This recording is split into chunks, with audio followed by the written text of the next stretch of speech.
¿Qué onda compacheros? Aquí una vez, reportándose después de tanto tiempo. Perdón sí por los retrasos. Ya ves cómo soy, de vez en cuando me da esta cosa de la depresión y no me dan ganas de hacer nada. Perdón por eso. Bueno, ya sin más que decir, comenzamos con el nuevo capítulo. Espero que les guste mucho este nuevo capítulo, especialmente por las cosas que se desarrollan acá. Capítulo 16. Prueba y error. ¿Cómo es que terminé en este lugar donde el aire huele a rancio y a miedo? Vendida a Lady Balsaire. Tronó la voz del presentador, un hombrecillo cuya reverencia ante la mujer que acababa de comprarme era tan profunda que resultaba ridícula. Yo lo sabía. Conocía las historias, las advertencias que la princesa Boa nos repetía a todas las guerreras de Amazon Lily. Pero, como una niña impulsiva que cree que el horizonte no tiene espinas, me colé en el navío de la princesa serpiente. Quería ver el mundo, quería saber si los hombres eran realmente esos monstruos de las leyendas o si había algo de diversión en lo desconocido. El destino me dio una lección temprana. Al llegar a una isla de vegetación exuberante y criaturas que desafiaban la imaginación, me alejé del grupo, maravillada por osos de pelaje plateado y ciervos gigantes. Cuando quise volver, el horizonte estaba vacío. El navío ya no estaba. No sentí miedo al principio. Ella volverá por mí, me dije, confiando en la lealtad de mis hermanas. Construí un refugio con la destreza de una cougar en entrenamiento. Descubrí cuevas donde las piedras brillaban como fragmentos de estrellas caídas. Azules eléctricos, verdes esmeralda, amarillos intensos.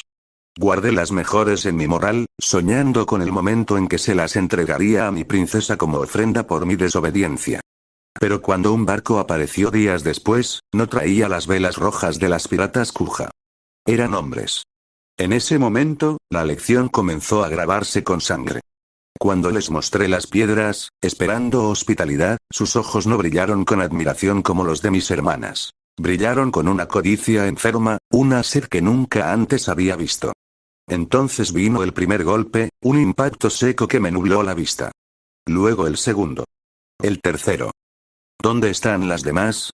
Gruñeron, mientras me pateaban en el suelo de madera. Mi princesa los castigará. Grité con orgullo, escupiendo sangre. Ella les hará pagar por cada golpe. Un tipo flaco, de lentes que reflejaban la luz de forma siniestra, se acuclilló frente a mi rostro magullado y preguntó quién era yo. Soy Ana, una orgullosa guerrera Kuja, respondí, esperando que el nombre de mi pueblo infundiera el terror que merecían. Pero solo se rieron. Me amarraron como a un animal de carga y me lanzaron a una bodega donde el llanto era la única melodía. Había niños, mujeres de tierras lejanas y hombres quebrados. ¿Cómo era posible tal crueldad entre semejantes? No lo entendía. Mi mundo se basaba en la fuerza de la caza y la protección de la tribu. Este mundo se basaba en el desmantelamiento del alma humana. Uno a uno, los vi desfilar hacia el escenario del horror. Y entonces, llegó mi turno. A pesar de mi entrenamiento, el miedo me paralizó cuando me exhibieron como mercancía. Las miradas de los compradores eran depredadoras, hasta que una mano se alzó con la autoridad de un iceberg. 100 millones de berries. Era ella. Una mujer imponente, una princesa de las nieves de cabello rosa y una estola de piel de zorro que parecía viva sobre sus hombros. Era enorme, incluso más que mi propia princesa. Sus ojos eran fríos, determinados, y bajo su presencia, los demás hombres retrocedieron como perros apaleados. Por un segundo, una chispa de esperanza me engañó. Ella es una mujer, ella me salvará, pensé al ver su sonrisa suave. ¡Qué estúpida fui! Lady Balsaire no buscaba una hermana, buscaba un objeto. Me llevó a un palacio que exudaba opulencia y muerte. Allí descubrí que la maldad no tiene género. Me marcó. El hierro ardiente descendió sobre mi pecho, justo en el centro, devorando mi piel y mi identidad bajo el siseo del fuego. Ella sonreía mientras yo gritaba. Pasaron las semanas. Mi vida se redujo a la rutina de la humillación. Yo no era Ana, era un mueble. Un reposapiés personal sobre el cual ella descansaba sus piernas mientras planificaba sus crueldades. Hoy, la atmósfera en el palacio era distinta. Balsaire se arregló con un esmero obsesivo. Se puso un vestido de seda negra y una corona de metal que brillaba bajo las lámparas de cristal. Se veía hermosa, de no ser porque yo sabía que debajo de esa piel habitaba un monstruo. Me arrastró de vuelta al mercado de esclavos, pero esta vez como su accesorio. Me obligó a ponerme en posición, a cuatro patas sobre el frío suelo de piedra, y sentí el peso de sus tacones clavándose en mi espalda. El dolor era agudo, un pinchazo constante que amenazaba con hacerme gemir, pero apreté los dientes. Sabía que un sonido de debilidad me costaría una paliza peor. Entonces, él apareció. Era un hombre alto, de hombros anchos, cuya sola presencia parecía cambiar la densidad del aire. Balsaire lo llamó primo, y mi corazón se hundió. Otro igual que ella, pensé, preparándome para un nuevo nivel de tormento. Pero cuando me atreví a alzar la vista, no vi la codicia de los marineros ni la frialdad de mi ama. Sus ojos tenían una profundidad extraña, una chispa de empatía que solo había visto en mis hermanas cuando alguna caía en combate. Discutieron. Voces tensas, palabras que apenas procesaba por el dolor. Balsaire, enfurecida por algo que él dijo, clavó su tacón con una fuerza brutal en mi columna. Sentí que algo crujió. El mundo se volvió blanco por un instante. ¿La quieres? Escupió ella con desprecio. Sí, respondió él. Su voz era firme, como una roca en medio de la tormenta. Sentí el impacto de la bota de Balsaire pateándome hacia él. Mi cuerpo, agotado y roto tras semanas de abuso, finalmente cedió. Me desplomé, esperando el frío del suelo o un nuevo golpe. En cambio, sentí algo que había olvidado. Calor. Un manto suave me envolvió, cubriendo mis harapos y mi vergüenza. Unos brazos fuertes pero cuidadosos me sostuvieron, evitando lastimar mis heridas. Tranquila, todo está bien. Todo ya terminó. Sus palabras no tenían el filo del engaño ni la pesadez de la malicia. Eran honestas. Por primera vez en meses, el terror que vivía en mi pecho flaqueó, pero mi mente, marcada por el hierro y el látigo, seguía gritando en silencio. ¿Podía confiar? ¿Era este hombre un nuevo tipo de verdugo o el milagro que no me atrevía a pedir? En este mundo de sombras, ya no sabía si la luz era real o solo el reflejo de un nuevo incendio. El puerto de esta isla apartada, usualmente bullicioso, se había sumido en un silencio sepulcral. Todos los presentes, marines, tenían la mirada clavada en la silueta que emergía de la niebla. Era una blasfemia flotante. Una obra maestra de la ingeniería náutica que desafiaba toda lógica política. La réplica del oro Jackson brillaba bajo el sol, con su madera de Adán pulida hasta alcanzar un tono dorado oscuro y sus velas rojas ondeando con una arrogancia que solo el rey de los piratas se habría atrevido a mostrar. Pero el silencio no duró mucho. ¡Idiota! El grito de Stussy desgarró el aire antes de que el primer golpe aterrizara. ¡Pam! La patada de Stussy, cargada de una agilidad letal, conectó con el costado de la cabeza de Edward, mientras que, casi en perfecta sincronía, Quina le propinaba un golpe seco con la funda de su espada en la nuca. ¿Cómo demonios se te ocurre hacer una réplica exacta del oro Jackson, maldito desgraciado? Bramó la rubia, con las venas de la frente marcadas por el puro estrés. El gobierno mundial ya te tiene en la mira por tus excentricidades, y ahora decides navegar en el símbolo máximo de la piratería. Es como ponerte una diana del tamaño de Red Line en la espalda. Se supone que debíamos ser sigilosos. Añadió Quina, envainando su espada con una furia temblorosa. Mataste a un pirata de 1.000 millones de berries, Edward. 1.000 millones. En cualquier otro contexto, serías un héroe o un objetivo, pero esto es simplemente buscar que los Gorosei sufran un infarto. Edward, sobándose los chichones que crecían en su cabeza, solo pudo ofrecer una sonrisa de lado. Sus ojos recorrieron las líneas del barco. Había pensado en el Perla Negra, sí, pero tras sus charlas con Luffy, entendió que este mundo necesitaba símbolos que quemaran la vista. El oro Jackson no era solo un barco. Era su declaración de guerra personal, su revancha contra un sistema que lo había arrojado a este cuerpo de dragón celestial. Robin, a unos pasos de distancia, era la única que permanecía en calma, aunque sus ojos reflejaban una ironía infinita. Un noble mundial navegando en el barco del hombre que descubrió la verdadera historia, pensó. El destino tenía un sentido del humor retorcido. Sin embargo, el espectáculo apenas comenzaba. ¿De qué estás hablando? Yo soy la que debe presentar el barco. Una voz femenina, aguda y llena de energía, resonó desde la cubierta principal. Hice todo el trabajo pesado mientras tú te la pasabas durmiendo o comiendo. Estaba dormida porque tenía que procesar los cálculos que tú arruinaste, pedazo de tonta. Respondió otra voz, más pausada pero cargada de veneno. ¿Cómo se te ocurre poner las cajas de munición dentro de las habitaciones y una bomba de hidrógeno directamente en la cocina? ¿Es que no sabes lo que significa la palabra comodidad o seguridad básica? En lugar de una pasarela de madera tradicional, una luz azulada y sólida se materializó desde el costado del buque. Un puente de materia fotónica. Por él, bajaron dos chicas envueltas en una pelea de puñetazos infantiles y tirones de pelo. La primera en liberarse fue una chica de pelo anaranjado revuelto y una chispa de locura en los ojos. Sin previo aviso, sacó una pistola de juguete y le disparó un dardo de goma directamente en la nariz a su hermana para callarla. «Mi nombre es Lilith», exclamó con una sonrisa triunfal. «Supongo que por nuestras cartas ya me conoces, soy Vegapunk 02. Pero la victoria le duró poco. Una mano desproporcionadamente grande la aplastó contra el suelo del puerto. La otra chica, York, se sentó sobre ella con una calma exasperante. Mucho gusto, Edward-sama. Yo soy York, o como me conoces por mis notas sobre termodinámica y siestas, Vegapunk 06. Edward parpadeó, procesando la información. Miró las cartas en su mano.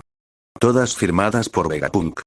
Su cerebro, acostumbrado a los giros de este mundo, hizo clic de inmediato.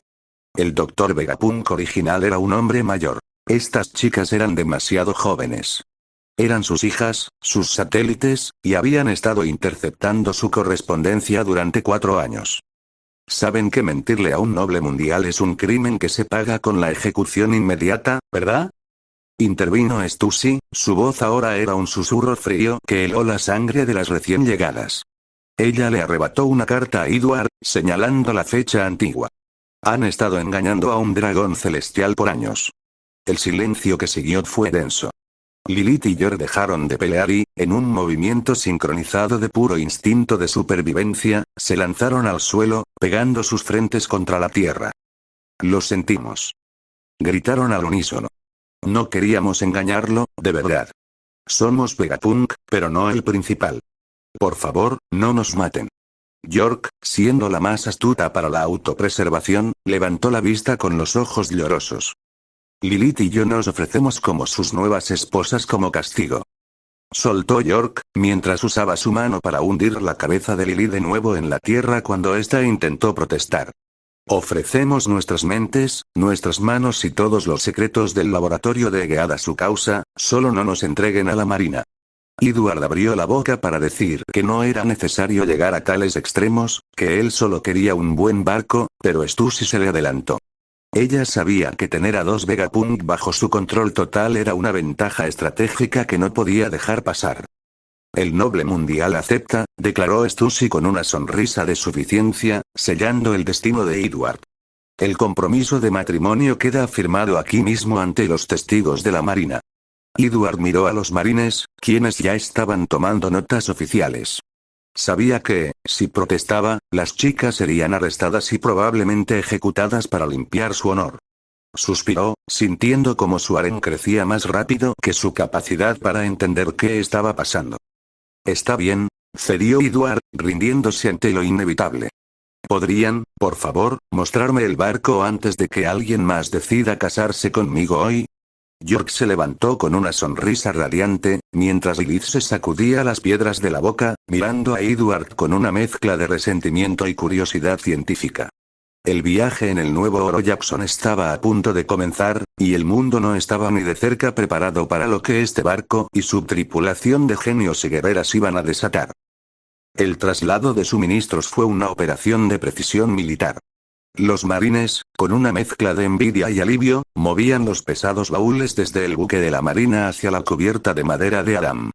Pero lo que más llamó la atención fue el traslado de una pequeña camilla. Edward se detuvo frente a ella, observando el rostro pálido de Anna. El peso de lo que Elizabeth le había hecho aún flotaba en el aire. «Ustedes dos», dijo Edward, girándose hacia las satélites de Vegapunk. ¿Instalaron la cámara de recuperación tal como pedí en los planos? Lilith y York asintieron al unísono, aunque con energías muy distintas. York, Edward señaló la camilla, encárgate de llevar a la pequeña ahí. No quiero que pase ni un minuto más sin tratamiento médico avanzado. York ensanchó su sonrisa. El hecho de que Edward le confiara la tarea médica, una que requería paciencia y cuidado, mientras dejaba que Lilith hiciera el ruido de la presentación, la hizo sentir especial. Una pequeña victoria silenciosa sobre su hermana. Sin decir palabra, guió a los camilleros hacia las entrañas del barco, hacia una sala blanca que contrastaba violentamente con la estética de madera del exterior. Muy bien, miren esto. Exclamó Lilith, recuperando el protagonismo. Bienvenidos al Oro Jackson 2.0. O como yo prefiero llamarlo. La pesadilla de los almirantes. Lilith comenzó el recorrido con un orgullo casi maníaco. Las cubiertas estaban llenas de lujos. Una piscina de agua cristalina que se nivelaba automáticamente con el oleaje, un jacuzzi con hidromasaje diseñado por la propia York para máximo descanso, y áreas de solarium que parecían sacadas de un resort de Marie Geoise. Pero cuando llegaron a la sala de armas, el ambiente cambió. Stussy, Quina y Robin se quedaron paralizadas. Aquí no hay cañones de pólvora aburridos, explicó Lilith, acariciando una superficie de metal pulido. Siguiendo las notas de Edward sobre armamento de saturación, instalamos baterías de riel electromagnético y ametralladoras de gran calibre con munición perforante de Aki. Stussy se acercó a una de las piezas. No disparaba bolas de hierro. Disparaba proyectiles cinéticos capaces de hundir un acorazado de la marina de un solo impacto. Sus ojos de espía brillaron con una mezcla de miedo y fascinación. Edward no estaba construyendo un barco de recreo. Estaba construyendo un destructor de naciones. Por su parte, Quina encontró su santuario en la sala de entrenamiento. Varios robots de combate, modelos simplificados de los Serapín pero optimizados para la esgrima, se movían con una fluidez aterradora. Te servirán para no oxidarte, le dijo Edward con un guiño. Quina no respondió, pero su mano se apretó sobre el mango de su espada. El desafío estaba aceptado. En la biblioteca, Robin sintió que el tiempo se detenía. Había estanterías con libros físicos protegidos por campos de vacío, pero lo que la dejó sin aliento fue la terminal central. Una pantalla táctil gigante que contenía una base de datos digital masiva. Es una biblioteca infinita, susurró Robin, mirando a Edward con una intensidad nueva. Él le estaba dando las herramientas para procesar información a una velocidad que ningún erudito de Oara habría soñado. Finalmente, regresaron a la cubierta principal. El sol comenzaba a ponerse, tiñendo el mar de un naranja profundo. Y lo mejor para el final, dijo Lilith, señalando un interruptor oculto en el puente de mando. A petición del jefe, el barco tiene un modo guerra. En 3 segundos, las maderas de Adams se sellan con placas de aleación de Vegapunk, la piscina se drena para convertirse en un hangar de mini submarinos y las velas se retraen para activar los motores de propulsión a chorro. Las 3 esposas originales, Robin, Quina y Stussy, se giraron lentamente para mirar a Edward. Sus miradas eran dagas cargadas de preguntas. ¿Qué clase de guerra estás planeando? Parecían decir. Edward, sintiendo el calor de la mirada colectiva, simplemente giró la cabeza hacia el horizonte, donde las olas rompían con suavidad. Bueno, dijo rascándose la nuca, el océano se ve muy interesante hoy, ¿no creen? Lo mejor será comenzar a zarpar. Tenemos un mundo que sacudir y es mejor no hacer esperar a la aventura. Con un estruendo sordo de motores que nadie esperaría de un barco de madera, el nuevo Oro Jackson cortó el agua, dejando atrás Loguetown y adentrándose en el Grand Line. El viaje de Edward Balsaire no solo era una huida de su pasado, sino el inicio de una era donde un dragón celestial, un espadachín, una arqueóloga, una espía y 2 genios locos reescribirían las reglas del mar. El horizonte de pronto se vio infestado por una marea de velas negras y cascos de madera reforzada. Eran 40 barcos. En el centro de la formación, un hombre de unos 30 años, con una armadura dorada que relucía bajo el sol y una mirada cargada de una arrogancia infinita, se reía a carcajadas. «Miren ese barco», gritó Don Krieg, señalando al falso Oro Jackson. «Parece un juguete para nobles. Si lo capturamos, tendremos oro suficiente para comprar el East Blue entero. Rodéenlos. No dejen que escapen». A bordo del navío de Edward, la atmósfera era muy distinta. Stussy, Quina y Robin miraban la flota enemiga con una expresión de absoluto cansancio. ¿Es en serio?, susurró Quina, apoyando la mano en su espada. ¿Un pirata de pacotilla con 40 barcos de madera cree que puede asustarnos? Edward, dime que esto es una broma, dijo Stussy, mirando a su esposo. No vas a gastar energía en este tipo, ¿verdad? Edward, sin embargo, no las miraba a ellas. Miraba a Lilith, quien saltaba sobre sus talones con una emoción casi infantil, esperando la orden. Edward suspiró, ajustándose el cuello de su traje. Bueno, supongo que el barco necesita un rodaje inicial. Edward miró a la satélite de Vegapunk. Lily, activa la forma Atenea. Entendido. Gritó Lilith con una sonrisa maníaca, golpeando un gran botón rojo en la consola central. El mundo pareció detenerse por un segundo. Un sonido mecánico, profundo y vibrante, emanó desde las profundidades del casco. Las maderas de Adam Deloro Jackson crujieron, pero no por daño, sino por transformación. Placas de una aleación metálica oscura se deslizaron sobre los costados, sellando el barco como un búnker flotante. Las velas se retrajeron y 4 propulsores de energía azul en la popa comenzaron a zumbar. ¡Fuego! Rugió Don Krieg desde su galeón principal. Más de 200 cañones dispararon al unísono. Una lluvia de bolas de hierro voló hacia el barco de Edward. Pero antes de impactar, una cúpula de energía azulada rodeó el navío. Los proyectiles golpearon el escudo y cayeron al agua como simples piedras, sin dejar ni un rasguño. ¿Qué es eso?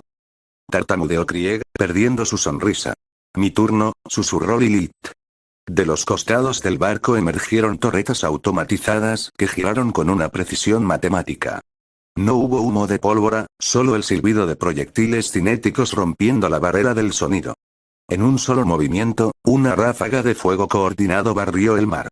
30 de los barcos de Krieg estallaron en astillas en menos de 10 segundos. Los proyectiles atravesaban los cascos como si fueran de papel. Pero la humillación no terminó ahí. La zona de la piscina en la cubierta se abrió, revelando un hangar iluminado. De su interior salieron zumbando docenas de drones de combate, pequeños pero letales, con luces rojas que escaneaban el área. Como un enjambre de avispas metálicas, los drones rodearon los barcos restantes, perforando los mástiles y destruyendo los timones antes de que los piratas pudieran siquiera apuntar sus mosquetes. Don Krieg se quedó solo en su barco principal, rodeado por los restos humeantes de su gran flota. «Esto no es un barco mercantil», susurró Krieg, cayendo de rodillas mientras los drones apuntaban sus láseres directamente a su cabeza. «Es el arma del apocalipsis».